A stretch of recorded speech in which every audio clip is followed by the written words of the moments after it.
apa saja yang dibawa oleh Rasul sallallahu alaihi wasallam, maka ambillah. Ambillah di sini maksudnya adalah kerjakan, yakini, amalkan, cintai, karena dia pasti mendatangkan kebaikan dan dia pasti diletakkan syariat tersebut di atas sifat proporsional.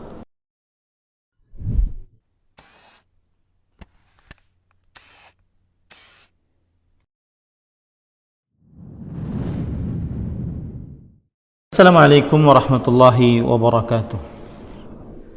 Bismillahirrahmanirrahim. Innal hamdalillah nahmaduhu wa nasta'inuhu wa nastaghfiruh wa na'udzu billahi min shururi anfusina wa sayyi'atina. Man yahdihillahu fala mudilla lahu wa man yudlil fala hadiya lahu. Wa ashhadu an la ilaha illallah wahdahu la syarika lahu wa ashhadu anna Muhammadan abduhu wa rasuluh. Ya ayyuhalladzina amanu taqullaha haqqa tuqatih wa la tamutunna illa wa antum muslimun. Ya ayyuhan nasu taqu rabbakumul ladzi khalaqakum min nafsin wahidah wa khalaqa minha zawjaha wa batha minhuma rijalan katsiran wa nisaa'a wattaqullaha alladzi tasaaluna bihi wal arham innallaha kana 'alaikum raqiba. Ya ayyuhalladzina amanu taqullaha wa qulu qawlan sadida yuslih lakum a'malakum wa yaghfir lakum dhunubakum wa man yuti'illaha wa rasulahu faqad faza fawzan 'azima. Amma ba'd, fa inna asdaqal hadits kitabullah wa ahsanul hadi hadi Muhammadin sallallahu alaihi wa ala alihi wasallam wa syarrul umuri muhdatsatuha wa kullu muhdatsatin bid'ah wa kullu bid'atin dhalalah wa kullu dhalalatin finnar.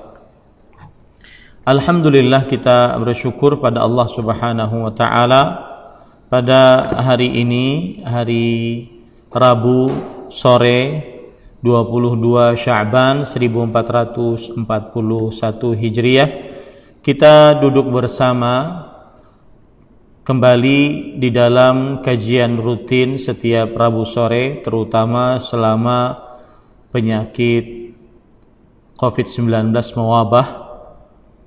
Di dalam sebuah kajian rutin membaca matan Nawaqidul Islam, pembatal-pembatal keislaman, yang ditulis oleh Al-Imam Syekhul Islam Muhammad bin Abdul Wahhab rahimahullahu ta'ala. Salawat dan salam semoga selalu Allah berikan kepada Nabi kita Muhammad sallallahu alaihi wa ala alihi wasallam, pada keluarga beliau, para sahabat, serta orang-orang yang mengikuti beliau sampai hari kiamat kelak.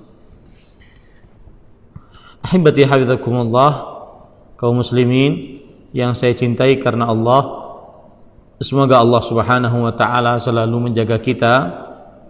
Kita berdoa dengan nama-nama Allah yang husna dan sifat-sifatnya yang ulia. Allahumma inna nas'aluka al-afiyah fid dunya wal akhirah. Allahumma inna nas'aluka al-afwa wal afiyah fi dinina, dunyana wa ahlina wa malina. Allahumma astur awratina wa amin rawatina wahfadna min baini aydina wa min khalfina wa an aymanina wa an syama'ilina wa min fawqina wa na'udzu bi'azamatika an nughtala min tahtina. Ahibati hafizakumullahu ta'ala, ini adalah pertemuan yang ke-52 di dalam pembacaan matan Nawaqidul Islam, pembatal keislaman, yang ditulis oleh Al-Imam Syekhul Islam Muhammad bin Abdul Wahhab rahimahullahu ta'ala, dengan membaca syarahnya Durusun fi Syarhi Nawaqidil Islam, yang ditulis oleh Fadilatul Syekh Al-Allamah Profesor Dr. Abdul Razak bin Abdul Muhsin Al-Allamah Dr. Saleh bin Fauzan bin Abdullah Al-Fauzan hafizahullahu ta'ala. Ahibati hafizakumullahu ta'ala, pada pertemuan sebelumnya kita sudah memulai membaca pembatal keislaman yang kelima.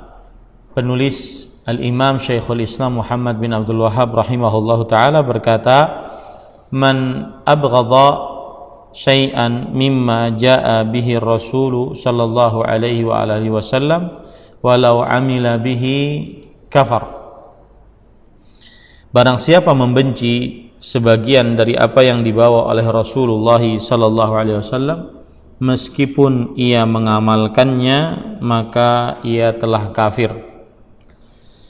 Dan Syekh Al-Allamah Dr. Saleh bin Fauzan bin Abdullah Al-Fauzan menjelaskan bahwa dalil akan hal ini adalah firman Allah surat Muhammad ayat 9. Dzalika bi annahum karihu ma anzalallah fa ahbata a'malahum. Yang demikian itu karena mereka membenci apa yang Allah Subhanahu wa taala turunkan, yaitu berupa syariat, maka terhapuslah amalan-amalan mereka. Artinya batallah pahala amalan mereka. Dan ahibati hafizakumullahu ta'ala, ini ayat menunjukkan bahwa barang siapa yang membenci apa yang dibawa oleh Rasulullah sallallahu alaihi wasallam, baik itu berupa ayat-ayat Al-Qur'an ataupun hadis-hadis Rasul sallallahu alaihi wasallam dan semua ajaran Rasulullah sallallahu alaihi wasallam, maka itu adalah sebuah perbuatan kemurtadan, mengeluarkan pelakunya dari Islam dan menghapuskan pahala amal solehnya. Kemudian Syekh Al-Allamah Dr. Saleh Fauzan hafizahullah menjelaskan kenapa yang membenci syariat Rasulullah sallallahu alaihi wasallam adalah perbuatan kemurtadan dan mengeluarkan orang dari agama Islam. Karena pokok keimanan adalah beriman kepada Allah, kepada para malaikat, kitab-kitabnya, para rasul, hari akhir, dan beriman kepada takdir dan qadar. Dan orang yang beriman kepada Allah berarti dia beriman kepada Al-Quran. Dan orang yang beriman kepada Rasulullah, kepada para rasul, berarti dia beriman kepada sunnah-sunnah Rasulullah sallallahu alaihi wa ala alihi wasallam. Maka siapa yang membenci berarti tidak beriman, karena salah satu tanda keimanan adalah menyukai ataupun menyukai apa yang dibawa, apa yang diimani, menyukai apa yang diimani. Kemudian pada pertemuan sebelumnya kita juga sudah jelaskan bahwa yang dimaksud oleh penulis apa yang dibawa oleh Rasulullah sallallahu alaihi wasallam, membenci sebagian dari apa yang dibawa oleh Rasulullah sallallahu alaihi wasallam. Apa yang dibawa oleh Rasulullah sallallahu alaihi wasallam? Yang dibawa oleh Rasulullah sallallahu alaihi wasallam mencakup Al-Qur'an dan juga seluruh sunnah Nabi Muhammad sallallahu alaihi wa ala alihi wasallam. Mencakup Al-Qur'an dan juga mencakup sunnah Nabi Muhammad sallallahu alaihi wasallam, yaitu ajaran beliau. Nah, kemudian Syekh Al-Allamah Dr. Saleh Fauzan juga menjelaskan bahwa kenapa membenci sunnah Nabi Muhammad sallallahu alaihi wasallam termasuk perbuatan kekufuran dan kemurtadan, karena berarti mendustakan apa yang dibawa oleh Rasulullah sallallahu alaihi wasallam. Padahal Rasulullah sallallahu alaihi wasallam la yantiqu anil hawa, beliau tidak berbicara dari hawa nafsu. Wa ma yantiqu anil hawa in huwa illa wahyun yuha, tidaklah beliau berbicara dari hawa nafsu kecuali itu adalah wahyu yang diwahyukan oleh Allah Subhanahu wa taala. Ini sebab yang kedua kenapa membenci apa yang dibawa oleh Rasulullah sallallahu alaihi wasallam berupa syariat termasuk perbuatan kekufuran kemurtadan, karena berarti mendustakan apa yang dibawa oleh Rasulullah sallallahu alaihi wasallam, padahal yang beliau bawa, yang beliau ucapkan tersebut adalah wahyu yang diwahyukan oleh Allah Subhanahu wa taala. Dan sebab yang ketiga yang sudah kita pelajari, kenapa mendustakan atau membenci syariat Nabi Muhammad sallallahu alaihi wasallam termasuk perbuatan kekufuran dan kemurtadan, karena berarti tidak mengerjakan apa yang diperintahkan oleh Allah dalam Al-Qur'an. Allah berfirman dalam surat Al-Hasyr ayat 7, "Wa ma ataakumur rasulu fakhudhuhu wa ma nahakum anhu fantahu." Apa saja yang Rasulullah sallallahu alaihi wasallam bawa kepada kalian maka ambillah. Di situ perintah Allah. Syariat apa saja yang dibawa oleh Rasulullah sallallahu alaihi wasallam maka ambillah. Dan apa saja syariat yang dibawa, yang dilarang oleh Rasulullah sallallahu alaihi wasallam, apa saja yang dilarang oleh Rasulullah sallallahu alaihi wasallam maka jauhilah. Maka siapa yang membenci berarti dia tidak taat terhadap perintah ini. Dan ini pantas untuk mendapatkan gelar kekufuran dan kemurtadan.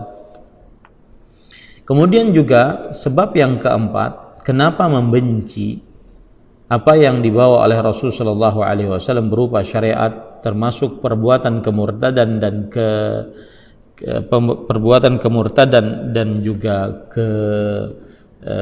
kekufuran, yaitu karena mencintai Allah dan mencintai Rasulullah sallallahu alaihi wasallam, serta mencintai apa yang disyariatkan oleh Allah dan mencintai apa yang dibawa oleh Rasulullah sallallahu alaihi wasallam berupa syariat adalah konsekuensi dari keimanan. Konsekuensi dari keimanan berarti membenci kebalikan daripada konsekuensi keimanan, yaitu kekufuran dan kemurtadan. Kemudian ahibati hafizakumullahu taala, penulis di sini mengatakan walau amila bihi, meskipun ia mengamalkannya. Meskipun ia mengamalkannya artinya meskipun syariat yang dibenci tersebut diamalkan oleh orang yang membenci, seperti orang-orang munafik. Mereka membenci syariat Rasulullah sallallahu alaihi wasallam karena iman mereka cuma di lisan dan tidak sampai ke dalam hati. Seperti misalkan dalam perihal sholat, mereka membenci untuk sholat. Dalam perihal sedekah, mereka membenci untuk sedekah. Tetapi mereka sholat, mereka bersedekah, bahkan mereka berjihad, tapi mereka membenci. Nah, ini tidak menjadikan mereka akhirnya menjadi seorang muslim, tetapi munafik akbar, munafik i'tiqadi, munafik besar, munafik keyakinan, yang berarti innal munafiqina fil darkil asfali minan nar, kata Allah Subhanahu wa taala. Sungguhnya orang-orang munafik di dalam neraka yang paling dalam. Nah, pada pertemuan sebelumnya kita sudah sampai perkara ini. Taib, kita lanjut apa yang disebutkan oleh pensyarah hafizahullahu ta'ala. Falladzina yubghiduna ma anzalallahu azza wa jalla ala fariqain. Orang-orang yang membenci apa yang diturunkan Allah menjadi terbagi menjadi dua. Di sini pensyarah Syekh Al-Allamah Dr. Saleh bin Fauzan bin Abdullah Al-Fauzan, beliau menjelaskan tentang orang-orang yang membenci syariat Nabi Muhammad SAW terbagi menjadi dua. Kata beliau, al-fariqul awal al-kuffarul asliyun wa hadha maqalatuhum. Kelompok pertama, orang-orang yang kafir semenjak lahir, dan pembahasan di atas adalah tentang mereka. Ini menunjukkan bahwasanya orang-orang kafir memang membenci syariat Nabi Muhammad sallallahu alaihi wasallam. Wal fariqul tsani alladzina yad'un al-islam wa humul munafiqun wa qad taqaddamat maqalatuhum. Kelompok kedua, orang-orang yang mengaku Islam dan mereka adalah orang-orang munafik, padahal mereka telah disebutkan sebelumnya. Maksudnya pembahasan mereka telah disebutkan sebelumnya, sebagaimana yang sudah kita katakan tadi. Ammal mu'minun, adapun orang-orang beriman, fa innahum yuhibbuna ma jaa'a 'anillahi wa rasulihi sallallahu alaihi wa ala alihi wasallam. Adapun orang-orang beriman, mereka mencintai apa yang datang dari Allah dan Rasulullah sallallahu alaihi wasallam. Karena itu Allah Subhanahu wa taala berfirman tentang mereka, "Innama kana qaulal mu'minin idza du'u ila Allahi wa rasulihi liyahkuma bainahum an yaqulu sami'na wa ata'na wa ulaika humul muflihun." Sesungguhnya jawaban orang-orang beriman bila mereka dipanggil kepada Allah dan Rasul-Nya agar Rasul menghukum atau mengadili di antara mereka ialah ucapan kami mendengar dan kami patuh. Nah, itu sifat orang beriman, istislam. Makanya seorang muslim disebut sebagai muslim karena dia mempunyai sifat, yaitu menyerahkan diri kepada Allah Subhanahu wa taala, tunduk patuh terhadap perintah Allah Subhanahu wa taala. Dan tentunya seseorang tidak akan tunduk patuh taat kecuali dalam keadaan mencintai. Ada pepatah Arab mengatakan, "Lau kana hubbuka sadiqan la ata'tahu, innal muhibba liman yuhibbu muti'u." Sifat orang beriman mendengar kemudian taat, patuh. Wa ulaika humul muflihun, dan seperti itulah orang-orang yang beruntung. Surat An-Nur ayat 51. Yaquluna sami'na wa ata'na li'annahum yuhibbuna ma ja'anillah wa rasulihi sallallahu alaihi wasallam. Mereka menjawab, kami mendengar dan kami menaati, karena mereka mencintai apa yang datang dari Allah dan Rasul-Nya. Wala yajiduna fi anfusihim harajan min hukmillah wa hukmi rasulih sallallahu alaihi wasallam. Dan mereka tidak merasa keberatan hati di dalam hati mereka terhadap hukum Allah dan hukum Rasulullah sallallahu alaihi wasallam. Sebagaimana firman Allah yang disebutkan oleh pensyarah di sini, surah An-Nisa ayat 65, "Fala wa rabbika la yu'minun hatta yuhakkimuka fima shajara bainahum thumma la yajidu fi anfusihim harajan mimma qadait wa yusallimu taslima." Maka demi Rabbmu, mereka pada hakikatnya tidak beriman hingga mereka menjadikan kamu sebagai hakim terhadap perkara yang mereka perselisihkan. Kemudian mereka tidak merasa dalam hati mereka suatu keberatan terhadap putusan yang kamu berikan, dan mereka menerima dengan sepenuhnya. Quran surah An-Nisa ayat 65. Ay la yajiduna fi anfusihim wa qulubihim haraja. Maksudnya mereka tidak mendapati di dalam diri dan hati mereka perasaan berat, ya, perasaan berat. Fala yaktafuna bil inqiyadidh zahiri bal yanqaduna zahiran wa batinan. Karena itu mereka tidak cukup hanya tunduk secara lahiriah saja, tetapi juga tunduk secara lahir dan batin. Wa yuhibbuna hukmallah wa hukma rasulih sallallahu alaihi wasallam zahiran wa batinan. Mereka mencintai hukum Allah dan hukum Rasulnya secara lahir dan batin. Ini hukum berkaitan dengan hal apapun, ya, baik berkaitan dengan akidah, keyakinan seorang muslim di dalam hatinya tentang agamanya, atau berkaitan dengan ibadah praktis seperti sholat, puasa, zakat, haji, ataupun ibadah-ibadah non praktis seperti bakti orang tua, membantu orang lain, berbuat baik kepada tetangga, ya, atau ibadah-ibadah atau yang berkaitan dengan muamalah, yaitu hubungan sosial, transaksi, jual beli, kemudian kesepakatan, persetujuan dan semisal, atau yang berkaitan dengan adab dan akhlak.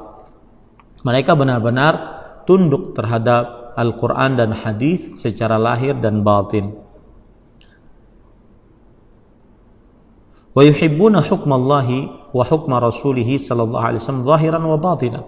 Mereka mencintai hukum Allah dan hukum Rasulnya secara lahir dan batin, tidak membenci sedikit pun apapun hukum tersebut. ya, yang masuk akal terhadap mereka ataupun tidak masuk akal, yang sesuai dengan adat kebiasaan ataupun tidak sesuai dengan adat kebiasaan, maka mereka senantiasa menerima dan patuh terhadap hukum tersebut karena mereka mencintai Allah dan Rasul-Nya.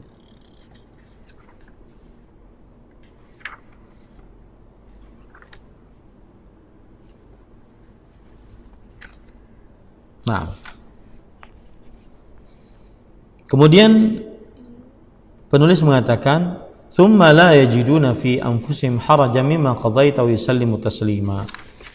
Kemudian mereka tidak merasa dalam hati mereka sesuatu keberatan terhadap putusan yang kamu berikan dan mereka menerima dengan sepenuhnya. Quran surah An-Nisa ayat 65. "Fala ya'tariduna ala hukmillahi wa rasulihi sallallahu alaihi wasallam li'annahum ya'lamuna annahu al-haqq wal 'adl." Mereka tidak menentang terhadap hukum Allah dan Rasul-Nya karena mereka mengerti bahwa itu adalah benar dan adil. Nah, ini penting memahami bahwa apa saja syariat dari Allah melalui Rasulullah sallallahu alaihi wasallam, baik di dalam Al-Qur'an ataupun dalam hadis Rasul, baik yang berkaitan dengan akidah atau ibadah atau muamalah atau adab dan akhlak, maka itu pasti benar. Pasti benar, tidak ada salahnya. Dan kebenaran pasti mendatangkan kepada kebaikan dan pasti adil. Adil di sini maksudnya proporsional, tidak mendatangkan kepada kezaliman. Saya beri contoh, misalkan ini hal yang harus kita yakini baik-baik. Syariat Allah, syariat Rasulullah, ketika kita berhadapan dengannya, maka yang harus ada dalam keyakinan kita adalah bahwa syariat tersebut pasti benar. Tidak boleh ada dalam hati kita semacam teori yang dilakukan oleh orang-orang liberal di zaman sekarang, seperti teori mengkritisi Al-Quran, teori tidak percaya terhadap apa yang disampaikan oleh Al-Quran. Jadi bedanya orang beriman, apa saja ayat dan hadis yang sampai kepada mereka, selama ayat tersebut dari Al-Quran, hadis tersebut sahih, maka pada saat itu yang ada pertama kali sami'na, kami sudah mendengar, lalu kami taati. Itu sifat orang beriman. Sedangkan sifat orang-orang munafik, mereka yang di zaman sekarang juga ada munafiknya yang lebih mengedepankan akal. Setiap kali mendengar ayat Al-Quran, hadis Rasul, tidak langsung beriman, tetapi mereka olah dulu di dalam otak mereka. Kalau seandainya akal mereka terima, maka berarti mereka terima ayat tersebut. Kalau sesuai dengan rasio, logika, akal pikiran mereka, mereka terima ayat atau hadis sahih tersebut. Nah, ini tidak benar. Sebagaimana yang sering diterapkan oleh sebagian orang-orang munafik, teori hermeneutika, yaitu mengkritisi Al-Quran. Kenapa harus begini? Kenapa harus begini? Maka tidak. Kita sebagai orang beriman harus meyakini bahwa apa saja yang datang dari Al-Quran dan hadis-hadis Rasulullah SAW yang sahih, maka dia adalah hak, kebenaran yang pasti mendatangkan kebaikan, dan dia adil. Adil di sini maksudnya adalah proporsional. Saya beri contoh, misalkan pembagian harta waris, lidzakari mithlu hadzil unthayain. Lelaki memiliki bagian seperti dua bagian perempuan. Maka kita sebagai orang beriman cuma bisa mendengar, bisa mengatakan sami'na wa ata'na, kami taat, kami mendengar dan kami mentaatinya. Adapun orang-orang yang di dalam hatinya zair, penyimpangan, mereka mencari syubhat. Kenapa harus perempuan harus setengah? Ini tidak sesuai dengan hak asasi manusia, ini merendahkan perempuan. Kenapa tidak? Ya, nah itu bedanya. Kemudian dalam perihal persaksian, misalkan seorang laki-laki nilainya persaksiannya sama dengan 2 orang perempuan, ini juga tidak sesuai dengan hak asasi manusia, merendahkan perempuan dan semisalnya. Adapun orang beriman cukup mengatakan yaquluna amanna bih kullun min indi rabbina, sebagaimana disebutkan dalam surat Ali Imran, di awal-awal surat Ali Imran. Mereka mengatakan kami beriman kepadanya, seluruhnya datang dari Rabb kita. Ini harus kita tekankan baik-baik dalam hati kita, tanamkan dalam diri kita dan anak dan istri kita, bahwa apa saja yang datang dari Al-Quran dan hadis Rasulullah SAW fahuwa haq wa adl, maka dia adalah kebenaran yang mendatangkan kebaikan, dan dia adalah keadilan, yaitu diletakkan dengan proporsional sesuai dengan tempatnya, wadahnya dan semisalnya. Wa anna aqibatahu hamidatun, dan membuahkan akibat yang baik, seperti yang sudah saya katakan tadi. Apa saja perintah jika dikerjakan pasti mendatangkan kebaikan. Apa saja larangan jika dijauhi pasti mendatangkan kebaikan. Sebaliknya, apa saja perintah jika ditinggalkan pasti mendatangkan keburukan. Apa saja larangan jika dilanggar pasti mendatangkan keburukan. Seperti itu. Itu harus kita yakini. Ini akidah ini, ya, bahwa wa ma ataakumur rasulu fakhudhu. Apa saja yang dibawa oleh Rasul sallallahu alaihi wasallam maka ambillah. Ambillah di sini maksudnya adalah kerjakan, yakini, amalkan, ya, cintai, karena dia pasti mendatangkan kebaikan dan dia pasti diletakkan syariat tersebut di atas sifat proporsional, keadilan. Kemudian penulis mengatakan atau pensyarah mengatakan, fahum la yuqaddimuna syai'an ala hukmillahi wa rasulihi sallallahu alaihi wasallam wala khalafa ahwa'ahum wa raghabatihim, fahum yatrukuna ara'ahum wa raghabatihim wa yaqbaluna hukmallahi wa rasulihi sallallahu alaihi wasallam li'annahum ya'lamuna ma fihi ma minal khairi ajilan wa ajilan. Mereka tidak mengedepankan sesuatu pun atas hukum Allah, yaitu orang-orang beriman tidak mengedepankan apa-apa atas hukum Allah dan Rasulnya sallallahu alaihi wasallam, tidak mengedepankan akal seperti kaum Asy'ariyah dan juga orang-orang ahli kalam lainnya dari kaum Mu'tazilah yang lebih mengedepankan akal, ya. Kemudian juga yang mana sebagian kelompok-kelompok menyimpang, mereka mempunyai dasar akidah bahwa taqdimul aql 'ala naql, mengedepankan akal dibandingkan nakal, dibandingkan dalil-dalil dari Al-Quran. Dalil-dalil dari Al-Quran atau hadis yang tidak sesuai dengan akal manusia maka tidak bisa diterima. Nah, ini ahibati hafizakumullah ta'ala. Sedangkan orang beriman tidak, mereka tidak mengedepankan sesuatu apapun dari atau di hadapan firman Allah dan hadis Rasulullah sallallahu alaihi wasallam, meski bertentangan dengan hawa nafsu dan keinginan-keinginan mereka. Ini penting.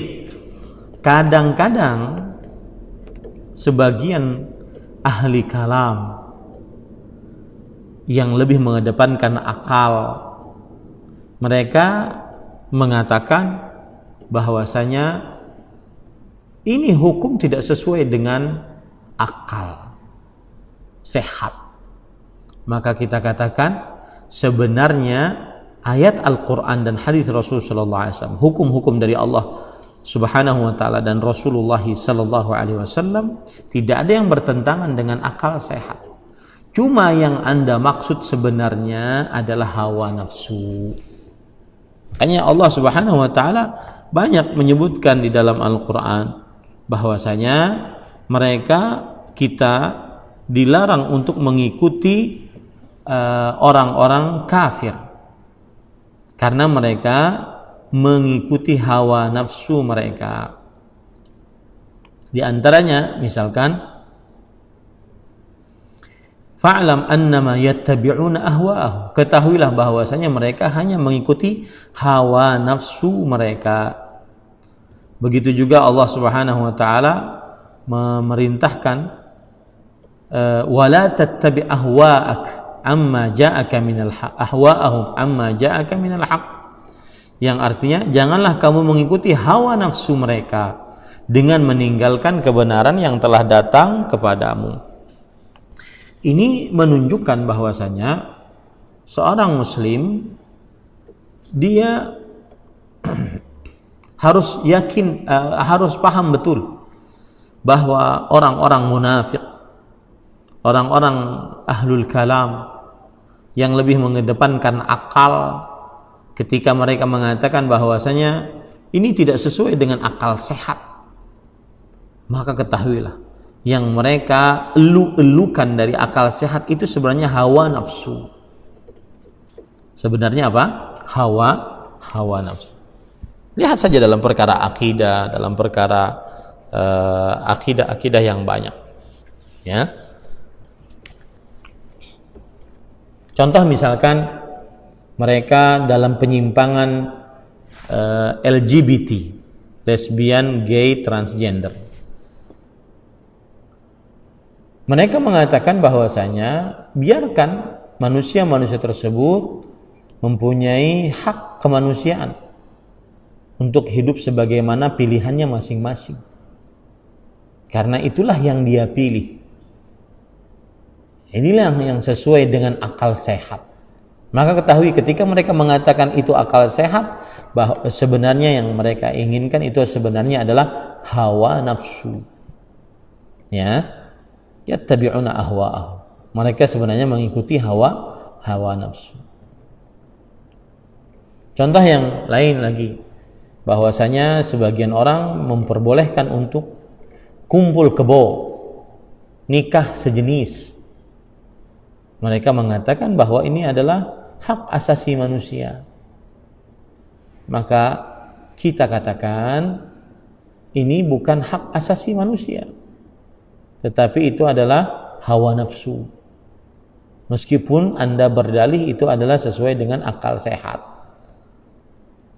Akal yang mereka maksud sebenarnya adalah hawa nafsu.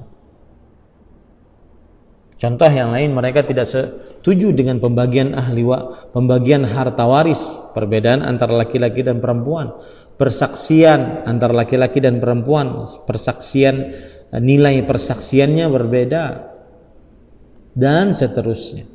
Mereka senantiasa selalu berdalil dengan akal. Ini tidak sesuai dengan akal, tidak sesuai dengan akal sehat. Sebenarnya yang mereka katakan itu adalah hawa nafsu. Itu harus dipahami betul baik-baik oleh kaum muslimin. Kemudian pensyarah Syekh Al-Allamah Shalih Fauzan hafizahullah taala mengatakan, mereka meninggalkan pendapat-pendapat, yaitu orang-orang beriman, meninggalkan pendapat-pendapat dan keinginan-keinginan mereka, menerima hukum Allah dan Rasulnya karena mereka mengetahui kebaikan yang ada di dalamnya di dunia maupun di akhirat. Nah, ini yang harus kita yakini baik-baik. Semua hukum yang datang dari Allah di dalam Al-Quran atau di dalam hadis-hadis Rasulullah SAW, maka itu isinya adalah kebaikan, tidak ada cacat sama sekali. Jika perintah dikerjakan, maka pasti mendatangkan kebaikan. Jika larangan dijauhi, pasti mendatangkan kebaikan. Sebaliknya, jika perintah ditinggalkan, maka pasti mendatangkan keburukan. Jika larangan dilanggar, pasti mendatangkan keburukan. Apa saja, silahkan cek. Semua hukum Al-Quran dan hadis Rasul Sallallahu Alaihi Wasallam. Itu keyakinan kita, ya. Dan tidak perlu diskusi akan hal ini. Ini keyakinan, tidak perlu didiskusikan. Saya yakin betul bahwasanya perintah apapun dalam Al-Quran dan hadis maka pasti mendatangkan kebaikan jika dikerjakan, dan larangan apapun dalam Al-Quran dan hadis pasti mendatangkan kebaikan jika dijauhi. Ini akidah seorang muslim, ya. Kemudian penulis mengatakan, haula'i humul mu'minun idza balaghahum hukmullahi wa rasulihi فإنهم لا يريدون بهما بديلا أبدا ولا يؤثرون على كتاب الله وسنة رسوله صلى الله عليه وسلم أي مصدر أو أي حكم هذه هي صفات المؤمنين. Mereka itulah orang-orang yang beriman. Ya, sifat orang beriman seperti itu, menerima, istislam, menerima. Jika sampai kepada mereka hukum Allah dan Rasulnya, maka mereka tidak mau menggantikannya selamanya, serta tidak mendahulukan sesuatu dasar apapun, hukum apapun atas kitabullah dan sunnah Rasulullah SAW. Itu sifat orang beriman. Ya, pemikiran sebagus apapun, maka tidak bisa didahulukan dari Al-Quran dan sunnah. Kemudian konsep sebagus apapun tidak bisa didahulukan dari Al-Quran dan sunnah Nabi Muhammad SAW. Kemudian penulis mengatakan, inilah sifat orang-orang beriman. Karena itulah walidzalika tajiduhum yahrusun wa yuqbiluna ala ta'allumil kitab was sunnah wa yatahammaluna at-ta'aba wal masyaqqata li'annahum yuhibbuna al-kitab was sunnah. Karena itulah kamu dapati mereka sangat antusias untuk menerima dan mempelajari Alkitab dan As-Sunnah, yaitu Al-Quran dan Sunnah, serta mampu menahan beban dan kesulitan karena mereka mencintai Al-Quran dan Sunnah. Jadi konsekuensi logisnya seperti itu. Kalau seandainya orang-orang beriman tidak mendahulukan apapun dari Al-Quran dan Sunnah, maka mereka akan sangat mencintai Al-Quran dan Sunnah. Mereka sanggup untuk menahan beban, menahan kesulitan, bersabar saat saat mempelajari Al-Quran dan Sunnah. Kenapa? Karena mereka tidak mendahulukan apapun selain Al-Quran dan Sunnah. Konsekuensi logisnya seperti itu. Ya, maka bisa dikatakan seperti ini. Yang kurang semangat untuk belajar ilmu agama, maka kurang pula penyerahan dirinya kepada Al-Quran dan Sunnah. Nah, ini garis bawahi baik-baik. Ini quote. Yang kurang semangat belajar ilmu Al-Quran dan hadis-hadis sahih, maka berkurang pula penyerahan dirinya terhadap Al-Quran dan hadis. Karena orang yang mengedepankan hukum Al-Quran dan hukum hadis Rasul Sallallahu Alaihi Wasallam, maka nih saya secara konsekuensi logisnya dia akan sangat mencintai kepada Al-Quran dan hadis, dan berarti dia akan sangat mencintai juga mempelajari Al-Quran dan hadis. Mereka akan meluangkan waktu, tenaga, pikiran, harta, dan segala macam usaha untuk bisa mempelajari Al-Quran dan hadis. Kenapa? Karena mereka tidak mendahulukan apapun dari Al-Quran dan hadis. Ya, ini perhatikan. Maka silahkan koreksi masing-masing bagaimana semangat dan antusias seseorang di dalam mempelajari Al-Quran dan hadis.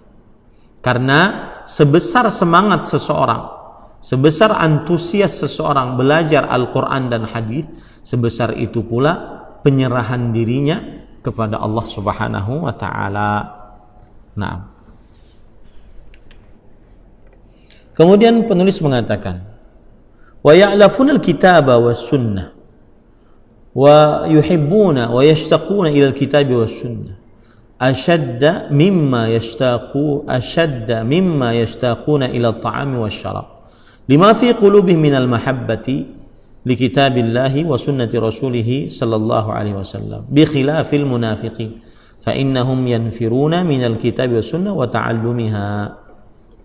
Mereka dekat dengan Al-Quran dan Sunnah, mencintai keduanya, senantiasa rindu kepada Al-Quran dan Sunnah, melebihi kerinduan mereka kepada makanan dan minuman, karena kecintaan di dalam hati mereka terhadap Al-Quran dan Sunnah Rasulullah sallallahu alaihi wasallam.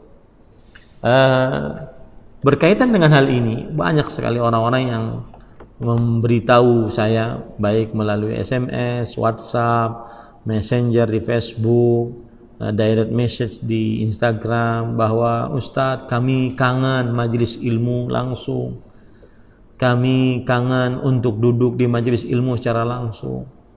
Ini termasuk daripada iman. Kenapa? Karena berarti mencintai Al-Quran dan Sunnah. Sebesar kecintaanmu terhadap Al-Quran dan Sunnah, maka sebesar itu pula penyerahan dirimu kepada Allah Subhanahu wa Ta'ala. Jadi ini rentetan 3 yang sangat berkaitan, yaitu yang pertama, semangat belajar Al-Quran dan Sunnah. Sebesar semangat belajar Al-Quran dan Sunnah, sebesar itu pula kecintaan dia kepada Al-Quran dan Sunnah. Sebesar kecintaan dia kepada Al-Quran dan Sunnah, sebesar itu pula berarti penyerahan diri dia kepada Allah Subhanahu wa Ta'ala. Nah, beda dengan kaum munafikin. Orang-orang munafik, terutama munafik akbar, yang lisannya Islam, hatinya kafir, yang lari dari Al-Quran dan Sunnah, mencari sumber lain, sumber hukum lain, ya, mengedepankan akal. Wallahi para ikhwah, kalau seandainya orang berpegang kepada Al-Quran dan Sunnah, maka agama Islam ini sangat mudah. Yang menjadikan sulit adalah sebagian orang-orang yang lebih menyandarkan dirinya kepada akal daripada Al-Quran dan Sunnah. Karena akal maha terbatas, ya. Dan juga akal siapa yang dijadikan sebagai sandaran? Kalau seandainya disandarkan memahami Al-Quran dan Sunnah dengan akal. Kemudian pensyarah mengatakan, bi khilafil munafiqin fa innahum yaqra'una minal kitabi was sunnah, yanfiruna minal kitabi was sunnah wa ta'allumiha, aw yaqra'una al-Qur'an bi alsinatihim faqat wa yanfiruna min sunnatir rasul sallallahu alaihi wasallam. Qala ta'ala, ra'aital munafiqina yasudduna 'anka sududa. Beda dengan kaum munafik yang lari dari Al-Quran dan Sunnah dan lari dari mempelajarinya, dan mereka hanya membaca Al-Quran hanya dengan lisan mereka saja, dan lari dari Sunnah Rasul Sallallahu Alaihi Wasallam. Maka sering saya ingatkan kepada para penghafal Al-Quran terutama, ya, bahwa menghafal Al-Quran sangat bagus, tetapi yang paling utama adalah setelah menghafalnya, mempelajarinya guna mengamalkan. Mempelajarinya guna mengamalkannya. Jangan sampai nanti menjadi orang munafik yang membaca Al-Quran hanya di lisan, tetapi bacaannya tidak sampai tidak melewati tenggorokannya, tidak masuk ke dalam hati, tidak menjadi cahaya, tidak menjadi petunjuk, ya, sehingga akhirnya tidak diamalkan. Kemudian pensyarah membawakan Quran surah An-Nisa ayat 61, ra'aital munafiqina yasudduna 'anka sududa, yang artinya niscaya kamu melihat orang-orang munafik menghalangi manusia dengan sekuat-kuatnya dari mendekati kamu. Maksudnya adalah orang-orang munafik membaca Al-Quran, tetapi Al-Qurannya tidak diamalkan. Buktinya mereka tidak mengamalkan Al-Quran, mereka senantiasa menghalangi orang-orang untuk mengamalkan agama Islam, ya, untuk mengamalkan agama Islam. Nah, kemudian penulis mengatakan atau pensyarah mengatakan, wa qala ta'ala, wa idza qila lahum ta'alu yastaghfir lakum rasulullah lawaw ru'usahum wa ra'aitahum yasudduna wa hum mustakbirun. Hadhihi alamah ala annahum yubghiduna kitab Allah wa sunnata Rasulillah sallallahu alaihi wa ala alihi wasallam. Dan firman Allah Subhanahu wa taala yang dalam surah Al-Munafiqun ayat 5, apabila dikatakan kepada mereka, yaitu kepada orang-orang munafik, marilah beriman, agar Rasulullah sallallahu alaihi wasallam memintakan ampun kepada kalian, maka orang-orang munafik membuang wajah mereka, yaitu menoleh, dan kamu lihat mereka berpaling sedang mereka menyombongkan diri. Artinya ngapain? dimintakan ampun oleh Rasulullah SAW. Itu orang-orang munafik. Ini adalah tanda bahwa mereka membenci kitabullah wa sunnati Rasulullah sallallahu alaihi wa ala alihi wasallam. Nah, kita lanjut.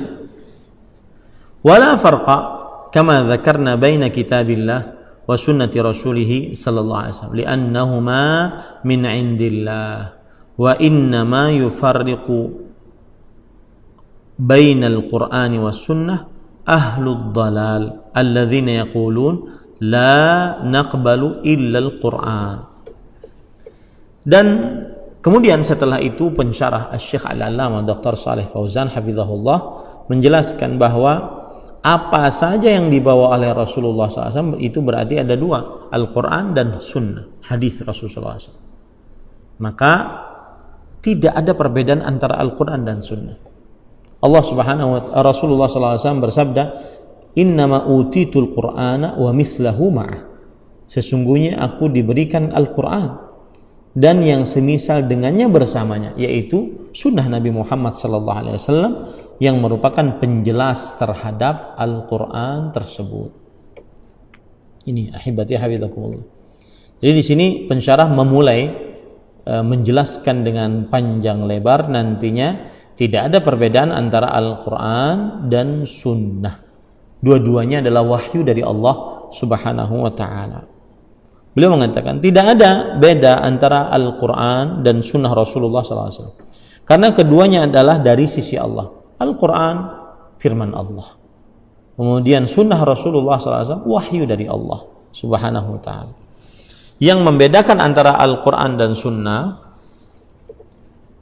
adalah orang-orang yang sesat, yang mengatakan kami tidak menerima kecuali Al-Quran. Ini orang-orang sudah disebutkan oleh Rasulullah SAW jauh 14 abad yang lalu. Yushiku anna ahadakum, ada hadisnya yang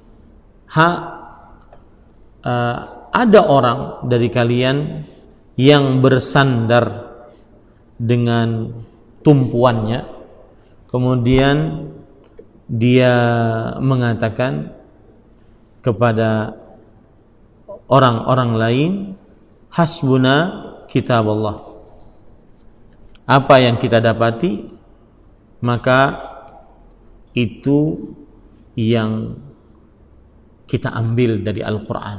Adapun yang selain dari Al-Quran maka kita tolak. Saya bacakan hadisnya. Hadis riwayat Imam Abu Daud dari Al-Miqdam bin Ma'di Karib. Rasulullah SAW bersabda, ala inni utitul kitaba wa mithlahu ma'ah. Ketahuilah sesungguhnya aku diberikan Al-Quran dan yang semisalnya dengannya.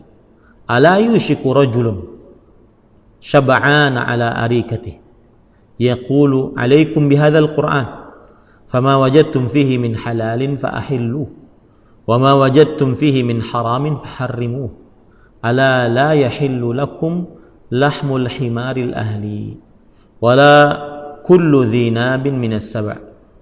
Yang artinya hendaknya kalian dengan Al-Quran ini, maka apa saja yang kalian dapati di dalam Al-Quran tersebut dari yang halal, maka halalkanlah. Apa saja yang kalian dapati dari Al-Quran tersebut hal yang haram, maka haramkanlah. Maksudnya dia tidak menerima kecuali dari Al-Quran. Nah, ini orang yang membedakan antara apa yang ada dalam Al-Quran dan hadis Rasul sallallahu alaihi wasallam. Jadi intinya Rasulullah sallallahu alaihi wasallam sudah mengabarkan akan adanya orang-orang yang semisal dengan ini. Disebutkan dalam hadis yang lain, la nadri ma wajadna fi kitabillah taba'na. Pokoknya kami enggak tahu. Hadis enggak tahu. Apa yang ada dalam Al-Quran itu yang kita ikuti. Ya. Nah, ini adalah kelompok yang menyimpang, kelompok yang sesat, menyimpang. karena hanya bersandar kepada Al-Quran, tidak bersandar kepada sunnah Rasul sallallahu alaihi wa ala alihi wasallam. Lianna Al-Quran la yatatarraqu naqluhu ihtimal aw shak khilaf as-sunnah fa innahu yatatarraqu ila asanidiha shak indahum. Kenapa mereka begitu? Hanya menerima hukum dari Al-Quran. Karena Al-Quran dalam penyampaiannya tidak terdapat keraguan atau kemungkinan-kemungkinan lain. Berbeda dengan sunnah yang mungkin terjadi keraguan dalam sanadnya bagi mereka. Jadi sebabnya Al-Quran itu kata mereka mutawatir, dinukilkan oleh orang yang banyak, yang mustahil orang banyak ini semenjak 14 abad yang lalu berdusta.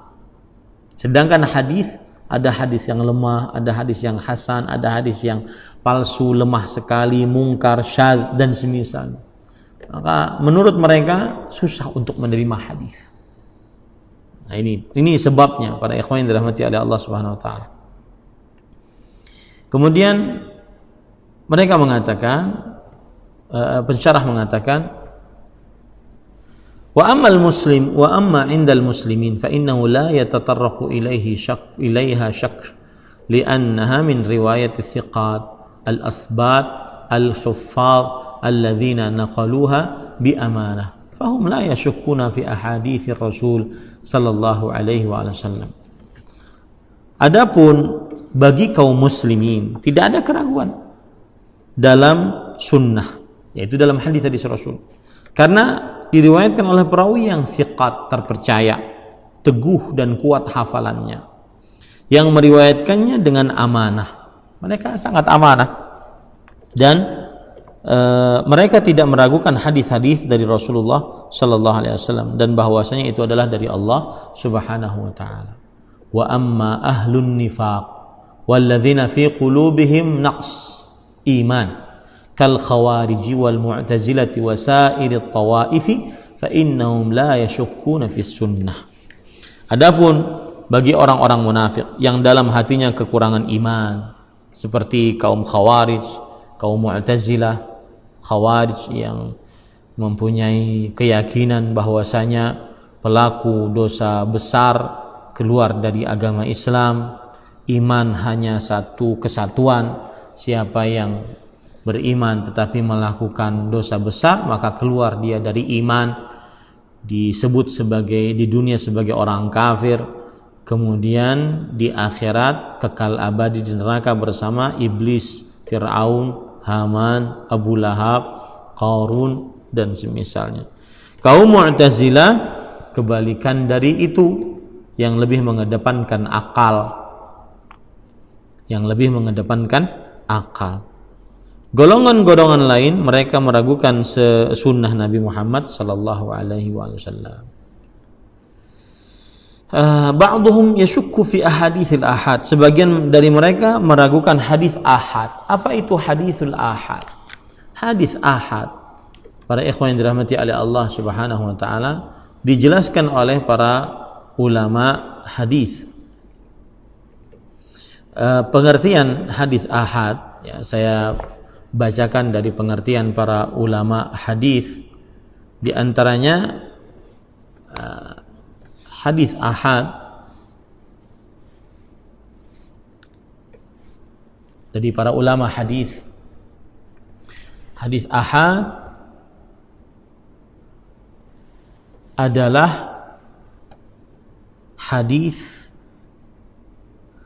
yang selain mutawatir. Itu gampangan. Hadis ahad adalah hadis yang selain mutawatir. Hadis ahad dibagi menjadi 3. Hadis masyhur, hadis ajiz, dan hadis gharib. Masyhur adalah hadis yang diriwayatkan oleh 3 orang perawi atau lebih banyak darinya yang tidak sampai kepada hadis mutawatir. Hadis ajiz adalah hadis yang diriwayatkan oleh 2 orang perawi saja. Hadis gharib, hadis yang diriwayatkan oleh 1 orang perawi saja. Hadis masyhur seperti hadis yang berbunyi al-muslimu man salimal muslimuna min lisanihi wa yadihi. Seorang muslim sifatnya adalah orang yang kaum muslimin selamat dari lisannya dan tangannya. Ini hadis masyhur namanya, dan dia termasuk bagian dari hadis ahad karena cuma diriwayatkan oleh 3 orang perawi tahu lebih yang tidak sampai kepada derajat mutawatir. Sedangkan hadis ajiz, hadis yang diriwayatkan oleh 2 orang perawi saja, seperti hadis la yu'minu ahadukum hatta akuna ahabba ilaih min walidihi wa waladihi wan nasi ajma'in. Tidak beriman salah seorang dari kalian sampai aku Rasulullah SAW lebih ia cintai dibandingkan anaknya, orang tuanya, dan seluruh manusia. Bayangkan kalau seandainya ada orang yang membedakan, kami hanya menerima hadis ahad dalam perkara hadis mutawatir dalam perkara akidah, maka berarti dia menolak hadis ini. Karena hadis ini adalah hadis ahad, diriwayatkan cuma oleh 2 orang perawi. Padahal hadis ini berkaitan dengan akidah. Tidak beriman salah seorang dari kalian sampai Rasulullah SAW lebih ia cintai dibandingkan anaknya, orang tuanya, dan seluruh manusia. Kemudian hadis gharib, asing dalam bahasa Indonesianya, hadis yang diriwayatkan oleh 1 orang perawi saja. Nah, di sini hadisnya contohnya innamal a'malu binniyat. Sesungguhnya amalan-amalan itu tergantung niatnya. Ya, tergantung niatnya. Bayangkan ini juga hadis yang berkaitan dengan niat. Dan para ulama mengatakan hadisun niyah thuluthul ilm. Hadis niat adalah 1/3 dari ilmu. Bayangkan. Kalau seandainya dikatakan bahwasanya kami tidak menerima hadis ahad di dalam perkara akidah, maka berarti dia menolak hadis tentang niat ini, yang mana para ulama mengatakan bahwa 1/3 ilmu dalam Islam adalah dari hadis tentang niat ini. Nah, ini yang dikatakan oleh Syekh bahwasanya sebagian dari mereka meragukan hadis ahad. Itu namanya hadis ahad. Sebagian lagi meragukan seluruh sunnah, yang menganggap sunnah tidak mempunyai peran sama sekali. Ya, ini kelompok-kelompok menyimpang. Ya, bahwasanya mereka meragukan sama sekali Al-Quran, sunnah Nabi Muhammad sallallahu alaihi wa ala alihi wasallam. Wa yaqulun yakfina al-Quran. Dan mereka berkata, cukuplah bagi kami Al-Quran. Wa ba'duhum yashukku fi ba'd as-sunnah fa yaqulu la naqbalu illa al-mutawatir min as-sunnah wa yarudduna akhbar al-ahad wa yaquluna innaha tufidu adh-dhann. Ada juga yang meragukan sebagian sunnah dengan mengatakan kami tidak menerima sunnah kecuali yang mutawatir. Nah, mutawatir tadi apa maksudnya? Hadis mutawatir adalah hadis yang diriwayatkan oleh sekelompok sahabat yang mustahil mereka dalam kelompok tersebut yang banyak tersebut bersepakat untuk berdusta atas Rasulullah sallallahu alaihi wasallam. Itu namanya hadis mutawatir. Hadis yang diriwayatkan oleh sekelompok banyak sahabat yang mustahil sekelompok banyak sahabat tersebut bersepakat untuk berdusta atas nama Rasulullah sallallahu alaihi wasallam. Itu namanya mutawatir. Seperti misalkan hadis mutawatir, man kadzaba alayya muta'ammidan falyatabawwa maq'adahu minan nar. Barang siapa yang berdusta atas namaku, maka ambillah tempat duduknya dari neraka. Ini hadis mutawatir, lafzi dan makna. Lafalnya mutawatir, banyak sahabat Nabi yang meriwayatkan hadis ini, dan mustahil dengan jumlah yang banyak tersebut mereka berdusta atas hadis ini. Lafalnya sama, maknanya pun sama. Di sana ada mutawatir yang cuma maknawi seperti hadis tentang syafaat, hadis tentang mengusap di atas 2 khuf. Ini hadisnya mutawatir secara makna. Artinya banyak sahabat Nabi yang meriwayatkan tentang hadis mengusap di atas khuf ketika tidak membasuh kaki dalam keadaan terpaksa. Nah, sebagian dari pengikut hawa nafsu mereka membedakan, kami hanya mengambil hadis mutawatir dan kami tidak mengambil hadis ahad, kata mereka. Mereka menolak hadis ahad dan mengatakan bahwa hadis ahad hanya menunjukkan sampai tingkat prasangka saja, jadi tidak menimbulkan tingkat yakin. Kemudian penulis mengatakan, wa amma ahlul haqqi fa innahum yaqulun ma sahha an Rasulillah sallallahu alaihi wasallam sawa'un kana mutawatiran aw ahadan fa innahu yufidu al-ilma wal yaqin wa yahtajjuna bihi fil aqaid wal ibadat wal muamalat. Adapun ahli kebenaran, orang-orang beriman, ahlus sunnah wal jamaah mengatakan hadis yang sahih, apa saja hadis yang sahih dari Rasul sallallahu alaihi wasallam, baik itu mutawatir maupun ahad, maka itu menunjukkan sampai pada tingkat ilmu, artinya memberikan pelajaran dan memberikan keyakinan, serta bisa dipakai sebagai sandaran dalam permasalahan akidah atau ibadah ataupun muamalah. Li'annahum la yashukkuna fih, karena mereka tidak meragukannya hadis tersebut selama hadisnya sahih, mau dia mutawatir, mau dia ahad, mau dalam perkara akidah, ibadah ataupun muamalah, selama sahih maka diterima. Ini para ikhwan yang dirahmati oleh Allah Subhanahu wa taala. Wa amma ahlud dhalal fa innahum yaquluna inna akhbar al-ahad la yuhtajju bihi fil aqaid li'annaha la tufidu dhann bizamihim wal aqaid tubna 'ala al-yaqin. Sementara orang-orang yang menyimpang, mereka mengatakan bahwa hadis ahad tidak bisa dijadikan hujjah. Hujjah maksudnya dijadikan sebagai sandaran dalam permasalahan akidah karena hanya menunjukkan sampai tingkat prasangka. Jadi hadis ahad tidak sampai kepada memberikan faedah ilmu yang yakin menurut mereka.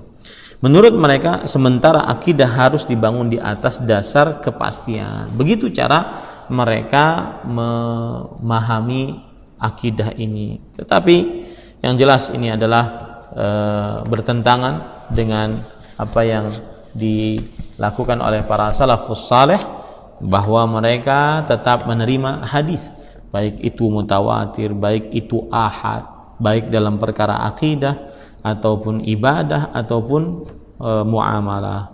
Nah, kira-kira kita sampai di sini dulu pertemuan yang ke 53 ini ya. Tadi saya salah 53.